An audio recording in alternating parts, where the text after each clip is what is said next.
राखी में गिफ्ट करने के लिए अपने हाथों से कुछ बनाना चाहते हो, ये वाली केसर पिस्ता कुकीज बना के देखो। इतनी ज्यादा इजी है ना बनाने में, और खाने में तो मतलब जिसने एक बार खाया ना वो बार बार इसकी डिमांड करेगा, इतनी ज्यादा टेस्टी बनती है। चलिए स्टार्ट करते हैं।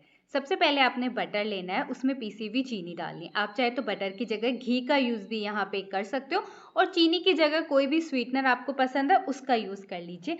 अच्छे से इन्हें मिक्स कर लेना जब तक कि चीनी और बटर आपस में घुल नहीं जाते।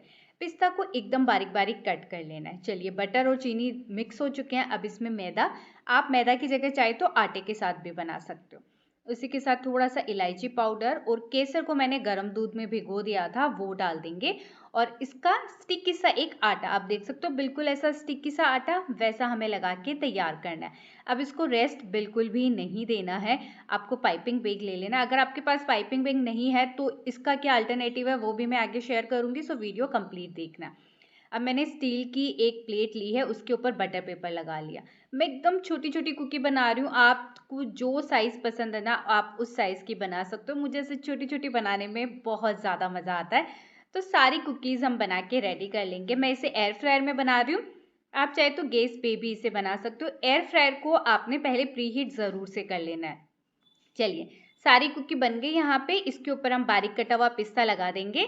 अब आपने लेना है एयर फ्रायर। एयर फ्रायर को 160 डिग्री पे 5 मिनट के लिए पहले प्री हीट कर लेंगे।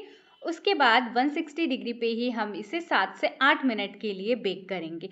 इससे ज़्यादा बेक करने की ज़रूरत बिल्कुल भी नहीं है। 7-8 मिनट में हमारी कुकी बनके बिल्कुल तैयार हो जाएगी। और ये 1 बाइट वाली कुकी है ना, बहुत ज़्यादा टेस्टी लगती है, इतनी ज़्यादा अच्छी बनती है ना, मुंह में जाते ही घुल जाएगी। और ट्रस्ट मी, जिसने भी एक बार खाया ना वो बार बार इसकी डिमांड करेगा, ये मेरी गारंटी है, लिखवा के ले लो। अब अगर आपके पास पाइपिंग बैग नहीं है तो आप इस आटे को पहले 10 मिनट फ्रिज में रख दीजिए। ये अच्छे से जब सेट हो जाएगा तो आप कोई भी इस तरीके का मोल्ड अगर नहीं भी है तो बस हाथों से इसे राउंड आप शेप दे दीजिए कुछ इस तरीके का, और इसे आपने बटर पेपर पे रख देना है। इसमें मैं थोड़ी बड़ी साइज की बना रही हूँ, आप अपने अकॉर्डिंग बना सकते हो। अब वही बारीक वाला पिस्ता रख देना है। एयर फ्रायर पहले से मैंने प्री हीट कर ही रखा था। इसे हमें 10 से 12 मिनट के लिए, और हाँ 8 मिनट बाद आप इसे फ्लिप कर देना ताकि दोनों तरफ से ये अच्छे से कुक हो जाए। और यहाँ पे ये कुकी भी बनके बिल्कुल तैयार हो चुकी है।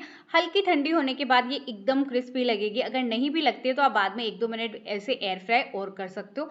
और ये दोनों ही कुकीज़ खाने में इतनी ज़्यादा टेस्टी लगती है ना, मुझे तो मीने वाला वर्जन ज़्यादा पसंद आया। आप भी ये रेसिपी ज़रूर ट्राई करना इस रक्षाबंधन अपने भाई के लिए। अगर भाई कुकिंग करता है तो अपनी बहन के लिए, ट्रस्ट मी, बहुत ज़्यादा पसंद आएगा। बाहर का खाना तो आप बिल्कुल छोड़ दोगे।